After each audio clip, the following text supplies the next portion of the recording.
everyone. Namaste. Welcome back to the channel. Today's topic is industry analysis. उसमें भी हम specific देखेंगे porters 5 forces model कि आप ये 5 फोर्सेस कैसे यूज कर सकते हैं इन इंडस्ट्री एनालिसिस। जब हम फंडामेंटल एनालिसिस की बात करते हैं हम सिर्फ कंपनी एनालिसिस की बात नहीं करते। Fundamental analysis includes economy analysis, industry analysis and company analysis. जब आप सिर्फ कंपनी एनालिसिस करते हैं तो आप अंधेरे में तीर चला रहे हैं। हो सकता है टारगेट को हिट हो जाए, हो सकता है ना हो। इंडस्ट्री का साइज कितना है, इंडस्ट्री में ग्रोथ कितनी है, क्या अपॉर्चुनिटीज हैं, वो तो आपको तभी पता चलेगा अगर आप इंडस्ट्री को एनालाइज करेंगे। पोर्टर्स 5 फोर्सेस मॉडल, ये मॉडल बताया था माइकल पोर्टर सर ने इन 1979। ये मॉडल बताता है कि कंपनी डायनेमिक्स क्या है इस इंडस्ट्री में, क्या कॉम्पिटिटिव फोर्सेस हैं जो शेप करती है इस इंडस्ट्री को, क्या इसमें कंपटीशन ज्यादा है या कम है, क्या थ्रेट्स हैं कंपनी के प्रॉफिटेबिलिटी एंड स्टेबिलिटी को। ये जानना कॉम्पिटिटिव डायनेमिक क्या है इंडस्ट्री में, ये जानना बहुत इंपॉर्टेंट है to know the growth and profit potential of the company. Now let's discuss 5 forces. First one is existing competition in the industry. Competition, rivalry. कितना कंपटीशन एग्जिस्ट करता है उस इंडस्ट्री में, क्योंकि अगर इंटेंस कंपटीशन है इंडस्ट्री में तो कंपनी के प्रॉफिट मार्जिन्स कम होंगे और कंपनी ज्यादा चार्ज नहीं कर सकती कस्टमर्स से। एग्जाम्पल एविएशन इंडस्ट्री, जिसमें इतना इंटेंस कंपटीशन है जिसकी वजह से 2006 से लेकर 2024 तक 10 एयरलाइन कंपनीज वेंट बैंकरप्ट, जैसे कि जेट एयरवेज, एयर सहारा। एग्जाम्पल टेलीकॉम इंडस्ट्री, जैसे कि जियो, एयरटेल, वोडाफोन आइडिया, BSNL। इनमें बहुत इंटेंस कंपटीशन है जिसकी वजह से प्राइसिंग वॉर्स होते हैं, जिसकी वजह से ये अपने प्राइसेस रिड्यूस कर देते हैं। इनके कॉम्पिटिटर्स को भी प्राइसेस कम करने पड़ते हैं और प्रोवाइड करना पड़ता है अदर प्रमोशनल ऑफर्स, जैसे कि if you buy this pack आपको एक्स्ट्रा डाटा मिलेगा, कुछ मंथ्स के लिए OTT सर्विसेज कोई प्लेटफॉर्म की फ्री मिलेंगी, एक्सेट्रा। बैंकिंग इंडस्ट्री, जैसे कि HDFC bank, ICICI bank, Axis bank, SBI bank etcetera, अपने कस्टमर्स को अट्रैक्ट करने के लिए और रिटेन करने के लिए बहुत सारे ऑफर्स प्रोवाइड करते हैं, जैसे कि अपने क्रेडिट कार्ड पर बहुत सारे ऑफर्स लेकर आते हैं, reward points, competitive interest rate charge करते हैं, क्योंकि बहुत ज़्यादा कंपटीशन है in banking industry. Example FMCG companies, इनमें बहुत ज़्यादा प्राइस कंपटीशन है। अगर consumer suppose hand wash bye करने गया है और अगर उसको डिटोल से सस्ता कोई हैंड वॉश मिले तो वो उसे बाय कर लेगा। इंडिया में ज़्यादातर लोग लोअर इनकम क्लास में आते हैं, जिनके लिए ये कुछ कुछ पैसे मैटर करते हैं, जिसकी वजह से FMCG कंपनीज में बहुत कंपटीशन है। अगर इंडस्ट्री में इंटेंस कंपटीशन है तो उसमें प्राइसिंग वॉर्स होती है, मतलब कंपनीज कम चार्ज करते हैं देन देयर कॉम्पिटिटर्स। प्लस बहुत ज़्यादा मार्केटिंग पर स्पेंड करा जाता है, जिसकी वजह से कंपनी की प्रॉफिटेबिलिटी डिक्रीज होती है। Second, threat of new entrants, मतलब कितना इजीली न्यू कंपनी एंटर कर सकती है ये मार्केट। अगर किसी भी इंडस्ट्री में एंट्री टू बैरियर्स कम होंगे तो उस इंडस्ट्री में एंटर करना इजी है। हाई एंट्री बैरियर्स जैसे कि high capital requirements, government regulations, brand loyalty etcetera. जैसे कि aviation industry has high entry to barriers.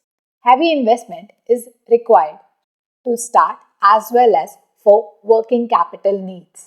Day to day operations के लिए भी बहुत सारी कैपिटल चाहिए, जैसे कि regular maintenance of airplanes.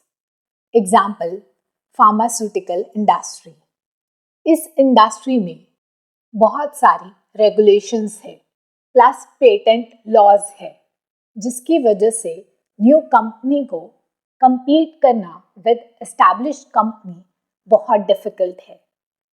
Established companies like Cipla, Sun Pharma, Dr. Reddy, etc.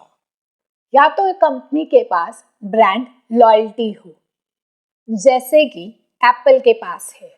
अगर इंडस्ट्री में लो एंट्री बैरियर्स है, then companies in those industry faces potential threat। अगर हाई एंट्री बैरियर्स है, इसका ये मतलब नहीं कि न्यू कंपनी उसमें एंटर नहीं करेगी। टेलीकॉम इंडस्ट्री में भी हाई एंट्री टू बैरियर्स थे, फिर भी अंबानी सर ने जियो लॉन्च करा। पेंट इंडस्ट्री में Asian paint has strong distribution channel, फिर भी JSW paints, Birla Opus paints, new competitors आए मार्केट में। ये सब तब एंटर कर पाए क्योंकि ये वेल एस्टैब्लिश्ड कंपनीज का पार्ट है। चाहे entry to barriers in industry में ज़्यादा थे, बट न्यू कॉम्पिटिटर्स एंटर कर पाए क्योंकि उनके पास सारे रिसोर्सेज थे to enter. Third, bargaining power of suppliers. मतलब उस इंडस्ट्री में सप्लायर्स का कितना इन्फ्लुएंस है ऑन प्राइस एंड सप्लाई। मतलब हर कोई इनपुट या रॉ मटेरियल जो कंपनी यूज करती है in production of the products. Example automobile industry. कुछ ही सप्लायर्स हैं जो ऑटो कंपोनेंट्स बनाते हैं। इन कंपोनेंट्स के बिना कार नहीं बन सकती। अगर कम सप्लायर है, इसका मतलब उनके पास बहुत ज़्यादा पावर है और वो इम्पैक्ट करेगी प्रॉफिटेबिलिटी ऑफ द कंपनी। कितना भी चार्ज कर सकते हैं, जिसकी वजह से कंपनी की इनपुट कॉस्ट इंक्रीज होती है और प्रॉफिटेबिलिटी डिक्रीज होती है। जैसे कि एक्टिव फार्मास्यूटिकल्स इंग्रेडिएंट्स, इनके सप्लायर कम है, जिसकी वजह से सप्लायर्स एक्सर्ट कर पाते हैं इन्फ्लुएंस ऑन कंपनीज क्योंकि लिमिटेड सोर्सेज है for high quality ingredients. For example aviation industry, सिर्फ कुछ कंपनीज हैं ऑल ओवर द वर्ल्ड जो एयरप्लेन्स बनाते हैं, जैसे कि एयरबस, बोइंग एक्सेट्रा, जिसकी वजह से एक्सर्ट कर पाते हैं power over airline companies. Fourth, bargaining power of buyers. क्या बायर्स के पास पावर है कि वो डिमांड कर सकते हैं lower prices and better quality? अगर कंज्यूमर्स के पास बहुत सारी ऑप्शंस है तो बार्गेनिंग पावर है बायर्स के पास। फॉर एग्जाम्पल कंज्यूमर इलेक्ट्रॉनिक्स, बहुत सारी कंपनीज हैं जैसे कि Samsung, OnePlus, Xiaomi, Vivo, Oppo etcetera, जिसकी वजह से कंज्यूमर डिमांड कर पाते हैं more features at competitive prices. Companies को अपने प्राइसेस कम करने पड़ते हैं, प्लस न्यू मॉडल्स लॉन्च करने पड़ते हैं frequently. Example FMCG. Products like packaged goods, personal care, इनमें कंज्यूमर्स के पास बहुत सारी ऑप्शंस है जिसकी वजह से वो डिमांड कर पाते हैं lower prices and offers.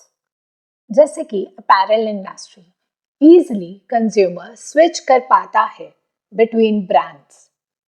Retailers like trends face करते हैं intense pressure to meet customer preferences and expectations. Fifth, threat of substitutes. क्या alternative products and services exist करते हैं? अगर exist करते हैं तो consumer कितना easily switch कर पाता है? अगर high substitutes होंगे तो कंपनी के पास प्राइसिंग पावर नहीं होगी जिसकी वजह से उनकी प्रॉफिटेबिलिटी इम्पैक्ट होगी। Example Ola and Uber substitute हैं ट्रेडिशनल टैक्सी सर्विसेज के, इवन कार ओनरशिप के।